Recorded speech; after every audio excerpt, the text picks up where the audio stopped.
News 15 Investigates is looking into the surge of deadly fentanyl coming into the hub city. Lafayette Parish on pace to set a record for fentanyl overdose deaths this year. News 15's Jeff Horchak joining us live in studio with part one of a three-part series, Poison, Lafayette's Fentanyl Crisis. Jeff, you learned of this crisis firsthand after speaking with a father who lost his daughter to an overdose. That's right, Marcel. Losing his daughter to this deadly drug has been one of the hardest things that he and his family has had to go through. Tonight, he's warning parents to talk with their children about the dangers of recreational drug use. Don't mess around with recreational drugs because those days are over. Bob Broussard knows all too well the dangers of fentanyl. His daughter, John Therese, was a 20-year-old student at UL when she died in October 2021 from fentanyl poisoning.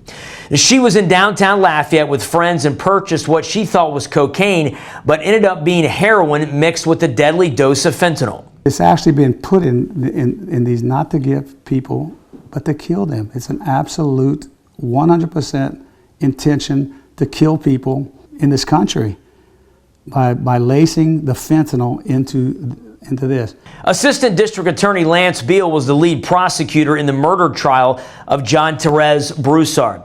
Damien Bernard was found guilty in October 2023 of the second-degree murder of Broussard.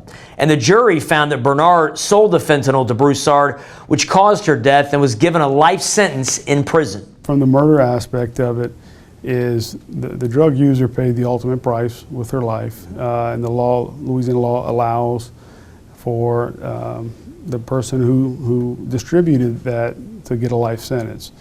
So I think being able to set that precedence of this is what we will, the actions that our office will take, has to have people give them pause to say, you know what, this is a potential life for me if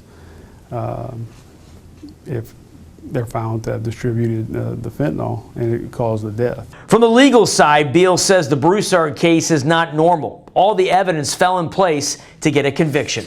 We were able to have video, we were able to have eyewitnesses, and we were able to account for that last 15 minutes of John Therese's life. And that's not the case all the time, where we can sit there and have video of them walking, the text messages. That is not a normal case that we see, which makes them difficult to prosecute.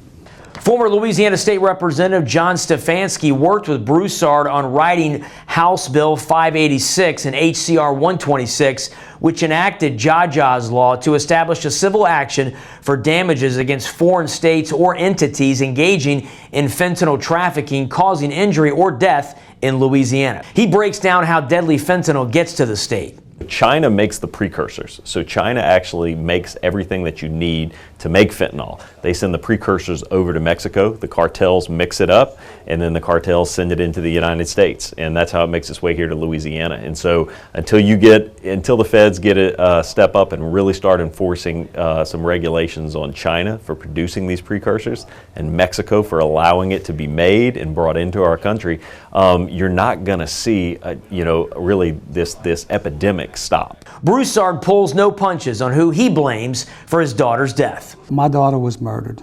Okay, it was an absolute murdered by the people who at the border. That lax border, since this administration has been in office, is absolutely the cause of my daughter's passing. Well, coming up in part two of my series, Poison, Lafayette's Fentanyl Crisis, I talk with Lafayette's coroner about 2024 being a potential record-setting year for fentanyl deaths here in the parish. Also, News 15's medical editor, Dr. John Lepre, will join me to break down what makes street fentanyl so deadly. Live in studio for News 15, I'm Jeff Horchak.